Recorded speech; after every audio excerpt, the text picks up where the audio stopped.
Всім привіт! Сьогодні з вами Ваня і я сьогодні покажу вам, як зробити механічний камін. Так, спочатку треба вибрати у довжину 10 кубиків. Я обираю 11, ще в мене будуть двері, туди можна буде заходити. Так, камін можна буде заходити. Так, 10 кубиків і 4 у ширину. Так, ставимо тут 3, тут 3, 3, 3, 3 і залишається отака у нас. Отак залишається. Ну,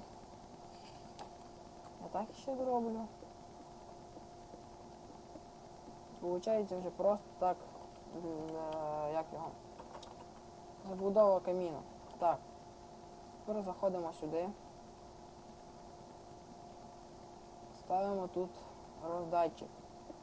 Тут роздатчик, ставимо адський камінь. Так, а тут ставимо просто так. Ну, так. Тепер звідси почнемо. Так, так, так, так, так, так, так, так.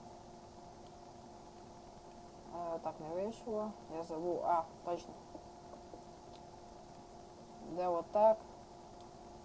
Коротше, кругом. Кругом. 2, 3, 4, 3 і 2. Виходить у нас таке. Так. Тепер сюди ставимо огняний шар.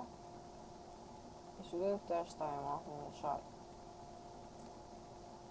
Тепер нам потрібно зробити включатель. Він у мене буде тут. Буде так іти. 2.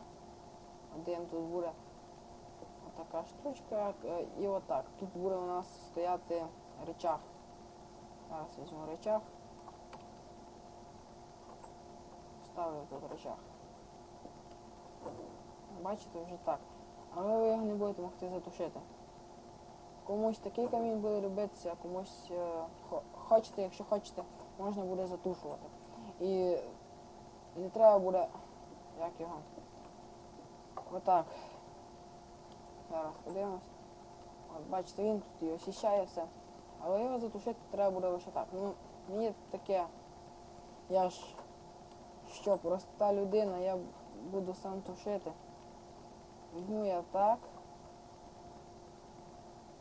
Так. Ставимо поршень. Липкий поршень. Хочу сказати, що липкий поршень.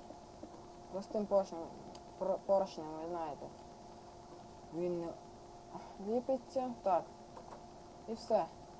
Як бачите, поршень одразу розкривається. І бачите зараз, так, це я виключив, так, включаю, виключаю, включаю.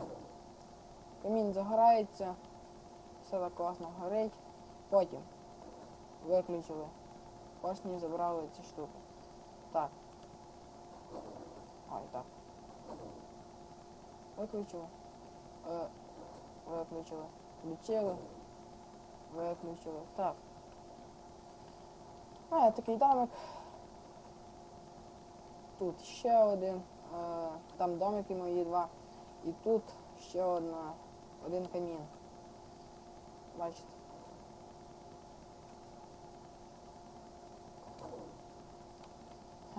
Так. Кому сподобалося відео, ставте лайки, підписуйтесь на канал. Буду радий. І бувайте!